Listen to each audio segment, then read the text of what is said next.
Studiocast. Oleksandr Musiienko, serviceman of the Armed Forces of Ukraine, military analyst. Mr. Oleksandr, welcome. A strike at the opening of the Saint Petersburg Economic Forum is one of the most important events for Putin. All of this happened in Putin's hometown, where he began his political career. This is his political homeland. How painful is this for the Kremlin dictator? It hurts. If we're already talking about the informational and psychological aspect, first of all, well, just imagine, first, the strike was complex. It can also be broken down into its components, into the targets that were successfully hit by Ukraine's defense forces, as reported by the General Staff of the Armed Forces. And the International Forum opens. That's the event where those who, let's say, are still willing to go to Putin are heading. Unfortunately, that's still the case, but you can see the level of attendance there. Tanzania, for example. There, Putin meets with them and so on, but he doesn't say a word about the fact that he's burning inside. And the fact that there's not enough gasoline. And basically, the opening. Those who still don't mind coming to Putin, they have problems. First of all, because the cover plan is announced, airports are being closed. And now there's an attack happening.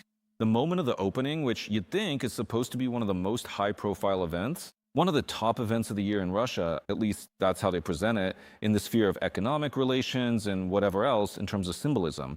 Putin is already gathering, and Russia is gathering, to talk about an alternative to the West, about what needs to be heard. The global South, other allies, alliances, joint calculations. Look, here's Russia, there's Asia, there's Africa, and so on, all to challenge the global West. And here, this event begins with an air raid alert and strikes. And all of St. Petersburg is shrouded in a black miracle. Well, of course, that's symbolic. The second point is that, indeed, Putin's homeland is not protected.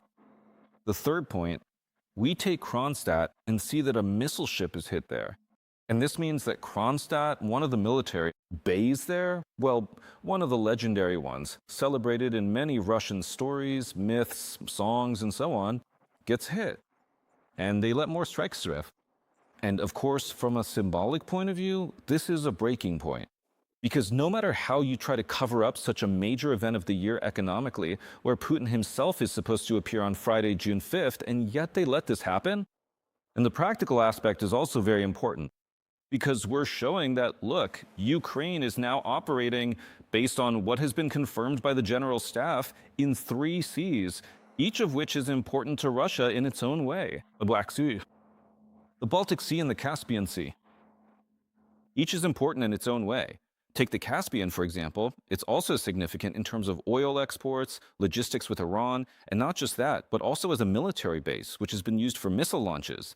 There, missile boats and drilling platforms have also been hit. And very often, Russian planes launched missiles from there as well. Yeah, and that's actually a really good point, by the way. The Black Sea, we understand its importance too. We've seen it. And there, when attacks are launched on Tuapse or Novorossiysk, military ships are also hit at the same time. And here, the previous large-scale strike that hit the Malobaltisky region repeatedly, Astulu and Primorsk, 2 major oil terminals, a ship was hit as well, and at that time, a small icebreaker was damaged.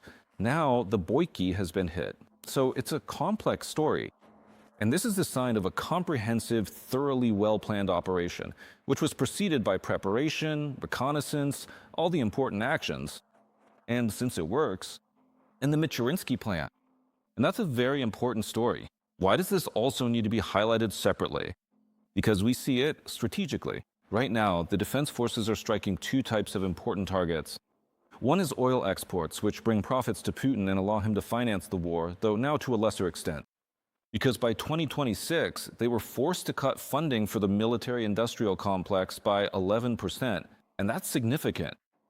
And, in fact, facilities of the military-industrial complex. And which facilities exactly? This is very important here. Facilities involved in producing components and elements necessary for long-range weapons. Missiles and drones that Russia uses to terrorize our peaceful citizens and strike civilian cities. And here, indeed, as the Supreme Commander-in-Chief, the President of Ukraine has stated, remember, he said that for Russia, ballistic missiles are practically their only tool, and we aim to deprive them of that tool. We want to take away Russia's ability to carry out these attacks and minimize the consequences for us. On one hand, that's air defense. You can see that special attention is being paid to air defense, for example. Just recently, the commander-in-chief of the armed forces of Ukraine, General Syrsky, was working in the southern operational zone. Maximum attention is being given to air defense, in this case to Odessa, to protecting the ports, our economy, trade routes, and most importantly, our people.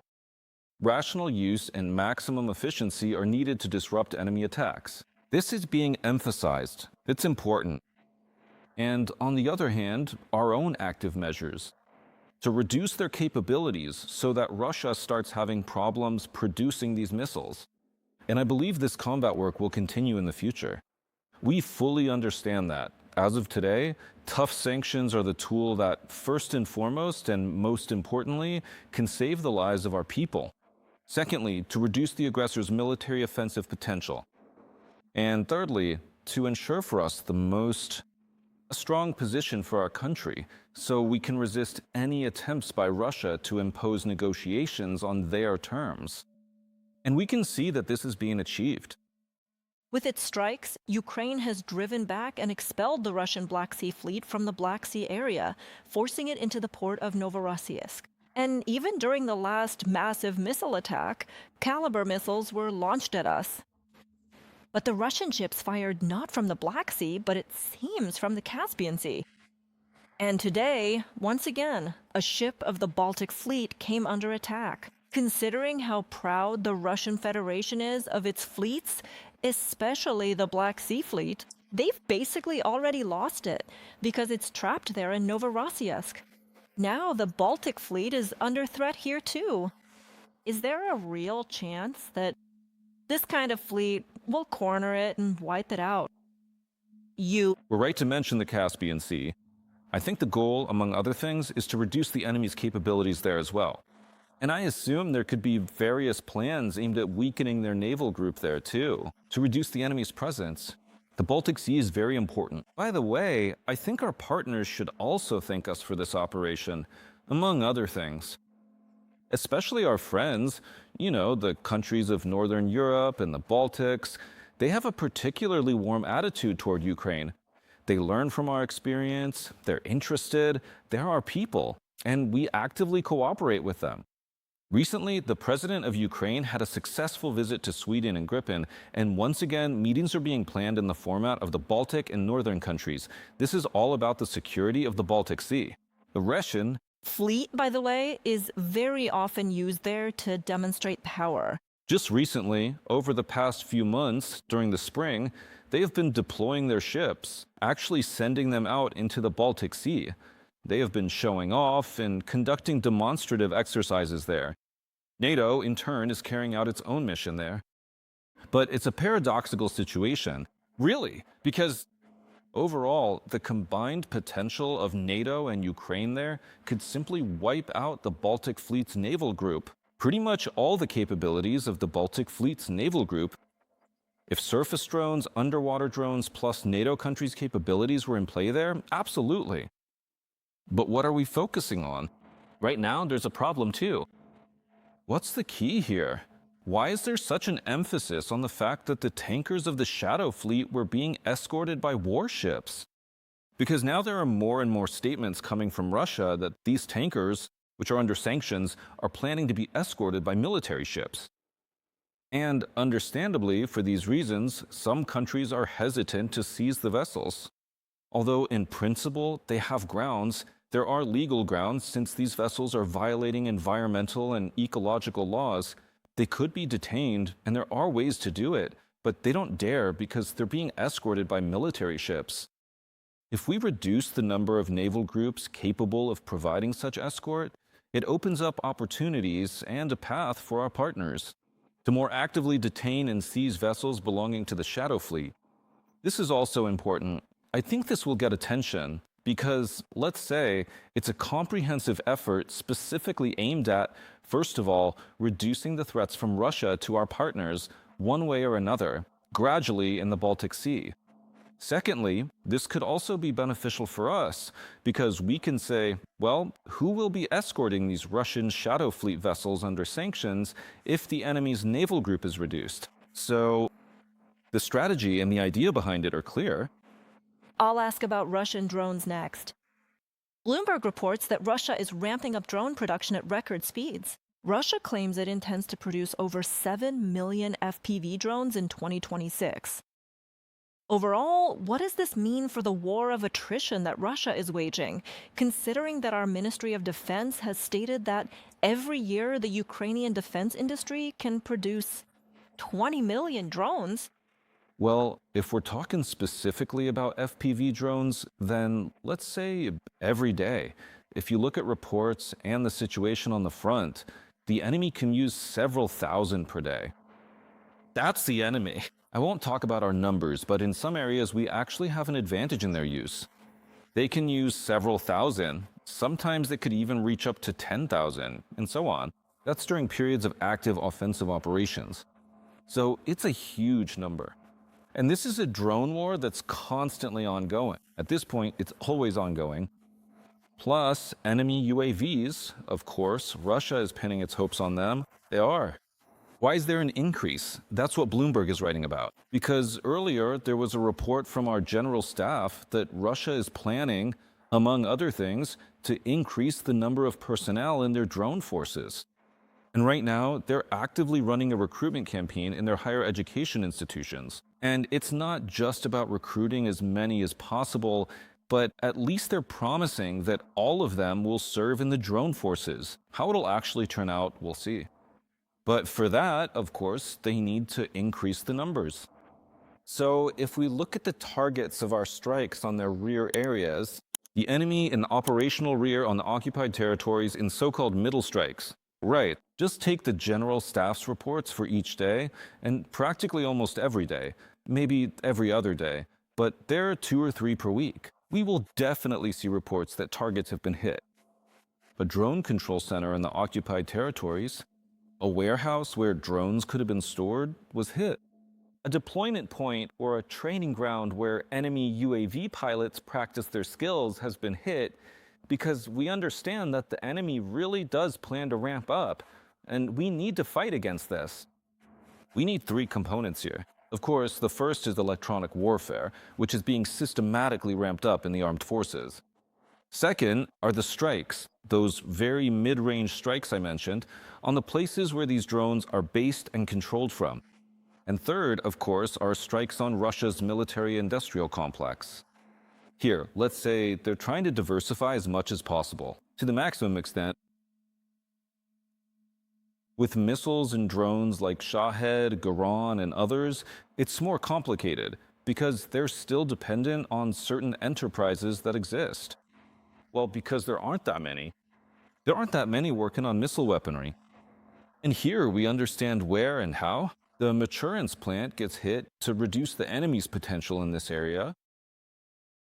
With FPV-type drones, we realize it's more complicated because they don't require such a large-scale localization, concentration of production, or anything exclusive in one place.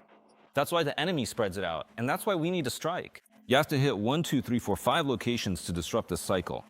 And, there's also the cooperation, after all, as many Western media outlets report, with China. It's not direct military aid, but still, it's indirect through dual-use technologies that are supposedly sold for civilian use, but then Russia uses them for military purposes. When talking about drones, we very often point to the number. The military who join the broadcasts say that there are not many drones, which is a stable phrase. That's right. But what is more important today, quantity or quality? Both are important because we also pay attention to quality in one way or another, and continuous application development, what is called analysis of APD actions, in order to understand how to enhance the use of existing drones, what needs to be changed, how to integrate. This is a constant process. In other words, quality is always present. The enemy is also trying to improve their electronic warfare, increase intensity, and introduce their own measures to disrupt the operation of our UAVs. That's why there's constant work on quality here, because if the quality component isn't there, you can run into problems with quantity. So both are actually important. It's a system, so you have to understand that it's a system. That's how it works. We understand that there's a task that needs to be accomplished, for example, stopping the enemy's advance at the front. One of the elements of this is strikes at a distance of 120, 130, 150 kilometers, and that range is constantly increasing. This helps to stop the advance. The enemy at the front, the intensity, the conduct of offensive actions? Yes, because there's a gap between the power support and the forward units that are carrying out active assault operations. For this, accordingly, you need to have... We understand intelligence, target identification, drones, the appropriate ones who carry out the tasks, bypass the enemy's electronic warfare systems, their small groups, whether they're rifle squads or other units the enemy deploys to counter us, and the tasks get done. And it's the same for every component. And when we can also provide this, what we want, what I think is really important to strengthen, and what the military says, artillery. And thank you. The air component as well, so that we can strike with guided bombs or other means of hitting ground targets, then it all fits perfectly into the system and works, because drones are very important, but they still remain relevant. Artillery and air forces as well, especially those that support the ground component of the force.